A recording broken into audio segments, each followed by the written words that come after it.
இன்றைக்கி பார்த்தீங்கன்னா அக்கா வீட்டில் கோவில் பண்டிகைக்காக இன்வைட் பண்ணாங்க. ஸோ கோவில் பண்டிகைக்கு வந்திருக்கோம். இன்னும் அக்காவையும் நாங்கள் மீட் பண்ணவே இல்லை, எல்லாம் உள்ளே இருக்காங்க. இந்த க்ரௌடில் எங்கே இருக்காங்கன்னு தெரியல. இனிமேல் தான் அவங்களையே மீட் பண்ணணும். வீட்டுக்கு வந்தால் வீட்டில் யாருமே இல்லை. சரி எல்லாம் கோவிலில் தான் இருப்பாங்கன்ட்டு கோவிலுக்கு போனோம். இங்கே கோவிலில் காலையில் தீர்த்த குடத்துக்கெலாம் போயிட்டு வருவாங்க. போயிட்டு வந்ததுக்கப்புறம் அம்மன் அழைப்பாங்க. இப்போ அம்மன் அழைச்ச உடனே இந்த கிடா வெட்டுறவங்களாம் கொடுப்பாங்க, சாமிக்காக கிடா கொடுப்பாங்க. இப்போ அந்த கிடா வெட்டுறது தான் போயிட்டுருக்கு. இப்போ இந்த கிடையெல்லாம் வெட்டி முடிச்சுருவாங்க. வெட்டி முடிச்சதுக்கப்புறம் அருள் சொல்லுவாங்க. இப்போ யாருக்காவது ஏதாவது பிரச்சனை இருக்குது, எனக்கு ஏதாவது நடக்கணும் அப்படின்னா அது எல்லாமே கேட்பாங்க. சாமி அருள் வந்து சொல்லும்.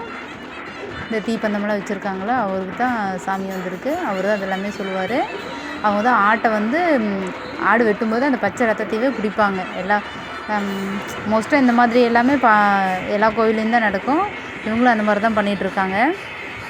இப்போ இவங்க என்ன அண்ணா ஒய்ஃபு அம்மா எல்லாருமே வந்திருக்கோம்.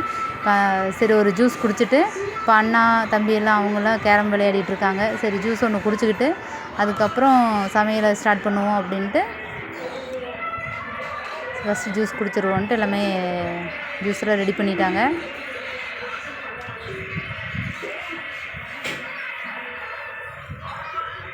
இந்த மே ஏப்ரல் வந்தாவே எல்லா கோவிலையும் எல்லா ஊர்லேயுமே ஃபெஸ்டிவல் ஸ்டார்ட் ஆயிரும்.